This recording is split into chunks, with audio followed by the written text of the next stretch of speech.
My significant memory from last season was when we had a shirt presentation the night before the final.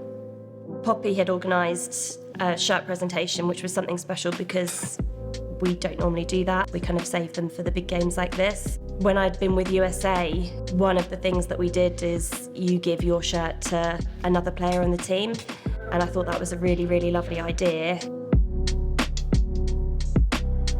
You didn't necessarily give to the next shirt, so it wasn't 11 necessarily given to 12. I kind of mixed it round, so the forwards were given to backs, backs were given to forwards, and you didn't know who was going to give to you.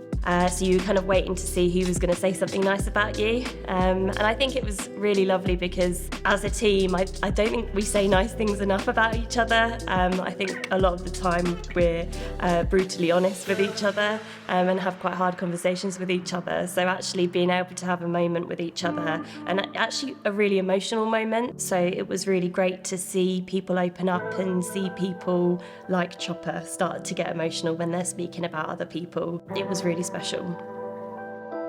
So I think one of the ones I definitely remember the most was spots given to Mackenzie. I think that was the most special because she'd then planned it that her mum was going to come in as a surprise.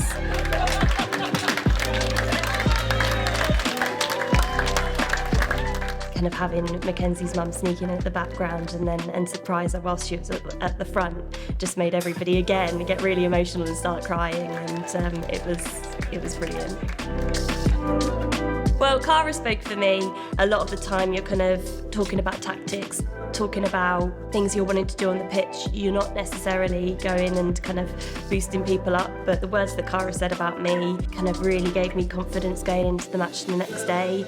It showed how much confidence she had in me as a player, and I think everybody was in a similar boat with that. Everybody spoke really kindly and really highly of the rugby players that we've all become. In my mind, it was a great thing to do because it gives you individually that confidence as a player. We all give ourselves quite a hard time and we all kind of look at the things that we aren't doing a lot of the time rather than recognising the things that we can do.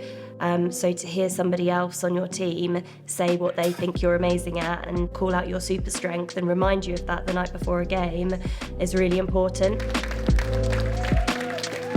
That had a huge impact on the game the next day because the way we took that pitch as a team, you could see that togetherness, something that we actually didn't have at the beginning of the year, something that we definitely had to work hard for. It wasn't just a given. To see where we were and to have looked back at where we were in September early that year to then, that was a big deal, going onto that pitch like we were.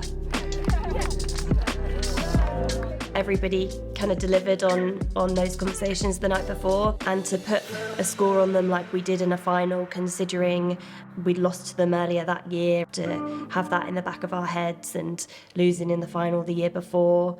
There was a lot riding on that game, so the fact that we were able to go out and put those words into action is just what we needed. Lots of memories after the game, champagne flying around everywhere. One of the things I remember most is tipping the ice bucket over Alex's head. That was good fun. Being in the changing room after a win is a special moment, especially when it's a big win like that. And then getting ready for the night out that we were going to have together. Everybody's kind of getting excited. Bots is screaming at everybody to keep their kit on because we weren't allowed to change apparently. Little things like that, it just kind of makes even more memories, which make it even more special.